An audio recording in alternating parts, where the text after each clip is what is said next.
تو ہوا کچھ یوں کہ کچھ دن پہلے میرے لیپ ٹاپ کے کی بورڈ کے کچھ بٹن کام کرنا چھوڑ گئے۔ پہلے تو میں یہ سمجھا کہ کوئی سافٹ ویئر ایشو ہوگا جس کی وجہ سے کچھ بٹن نہیں چل رہے، تو میں نے اپنے لیپ ٹاپ کی ونڈو کو ری سٹارٹ کیا۔ اب یہاں پر آپ کے لیے ایک چھوٹی سی ٹپ ہے، جب بھی آپ کی کوئی ڈیوائس ایشو کرے، چاہے وہ لیپ ٹاپ ہو، موبائل ہو یا پھر آپ کا کمپیوٹر ہو، کوئی بھی چیز چھیڑنے سے پہلے اسے ایک دفعہ ری سٹارٹ کر لیں۔ اکثر اوقات ری سٹارٹ کرنے سے بہت سے پرابلم خود سے ٹھیک ہو جاتے ہیں۔ اب آپ یہ سوال پوچھ سکتے ہیں ایسا کیوں ہوتا ہے؟ کیونکہ ہماری ڈیوائسز کے اندر ریم ہوتی ہے جسے ہم رینڈم ایکسس میموری کہتے ہیں۔ ہر ڈیوائس میں مخصوص قسم کی ریم استعمال ہوتی ہے، کسی میں 1 GB، کسی میں 2 یا پھر اس سے زیادہ۔ ریم وہ جگہ ہوتی ہے جہاں پر ہمارے سارے سافٹ ویئر چل رہے ہوتے ہیں۔ تو جیسے ہی ریم فل ہو جاتی ہے اور اس میں کوئی اور سافٹ ویئر چلانے کی جگہ باقی نہیں رہتی، جس کی وجہ سے آپ کی ڈیوائس سلو ہو جاتی ہے اور ریم میں موجود پرانے سافٹ ویئر بھی متاثر ہوتے ہیں، اور جب ہم اپنی ڈیوائس کو ری سٹارٹ کرتے ہیں تو ریم مکمل طور پر خالی ہو جاتی ہے اور نئے سرے سے کام کرنا شروع کرتی ہے، جس کی وجہ سے بہت سے پرابلم ری سٹارٹ کرنے سے حل ہو جاتے ہیں۔ جیسا کہ میں بتا رہا تھا کہ میرے لیپ ٹاپ کے کی بورڈز کے کچھ بٹن کام کرنا چھوڑ گئے تھے، تو سب سے پہلے میں نے اپنا لیپ ٹاپ ری سٹارٹ کیا، لیکن ری سٹارٹ کرنے کے باوجود بھی میرا مسئلہ حل نہیں ہو سکا۔ پھر میں نے مائکروسافٹ ورڈ اوپن کیا اور ٹائپنگ کر کے وہ بٹن تلاش کیے جو کام کرنا چھوڑ گئے تھے۔ خراب بٹنوں کو میں نے اتار کر پینٹ برش کی مدد سے صاف کیا اور دوبارہ لگا دیا، لیکن اس کے باوجود بھی میرا مسئلہ حل نہ ہو سکا۔ اب ایک ہی حل بچا تھا کہ میں اپنے لیپ ٹاپ کا کی بورڈ چینج کر دوں۔ پھر میں نے ایسا ہی کیا اور مارکیٹ سے نیا کی بورڈ خرید لایا۔ کی بورڈ کو چینج کرنے سے پہلے میں نے اپنے لیپ ٹاپ کو شٹ ڈاؤن کیا اور اس کی بیٹری نکال دی۔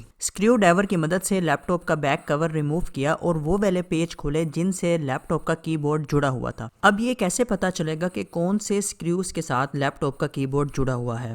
اگر آپ لیپ ٹاپ کی بیک سائڈ پر غور کریں گے تو آپ کو چھوٹا سا کی بورڈ کا نشان بنا ہوا نظر آئے گا۔ یہ وہ اسکریوز ہیں جن کے ساتھ لیپ ٹاپ کا کی بورڈ جڑا ہوا ہے، اور اگر آپ اپنے لیپ ٹاپ کا کی بورڈ تبدیل کر رہے ہیں تو آپ نے بھی صرف انہی اسکریوز کو کھولنا ہے اور اس کے علاوہ کسی اور اسکریوز کو نہیں کھولنا۔ جب مجھے یہ تسلی ہو گئی کہ سارے اسکریوز کھل گئے ہیں تو میں نے لیپ ٹاپ کو دوبارہ اوپن کیا اور خاص اوزار کی مدد سے کی بورڈ کے لاکس کھولے اور پرانے کی بورڈ کو تھوڑا سا اٹھا کر نیچے لگی ہوئی اسٹرپ کیبل کو ریموو کر دیا۔ پھر نئے کی بورڈ کو اس کی جگہ پر رکھا اور بہت ہی احتیاط سے اسٹرپ کیبل کو لگا کے لاک کر دیا۔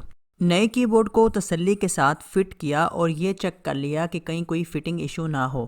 پھر جس طرح میں نے لیپ ٹاپ کا کی بورڈ ریموو کیا تھا اسی طرح میں نے کی بورڈ کے اسکریوز دوبارہ لگائے، بیک کور کو واپس چڑھایا اور بیٹری دوبارہ لگا کر لیپ ٹاپ کو سٹارٹ کیا۔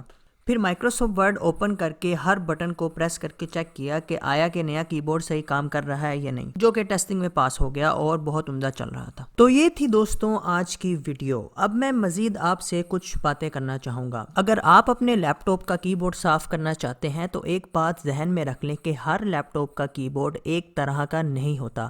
بعض اوقات کی بورڈ کے بٹن ریموو کرنے سے وہ خراب ہو جاتا ہے۔ اس سے پہلے کہ آپ اپنا لیپ ٹاپ کا کی بورڈ خراب کریں تو آپ نے پہلے یہ تسلی کر لینی ہے کہ آیا اس کے بٹن اتر سکتے ہیں کہ نہیں۔ دوسری اہم بات یہ ہے کہ ریپیئرنگ کرتے وقت آپ کی کوئی اور چیز بھی خراب ہو سکتی ہے، اس لیے اگر آپ کا اس فیلڈ میں بالکل بھی ایکسپیرینس نہیں ہے تو پہلے تھوڑا سا سیکھ لیں۔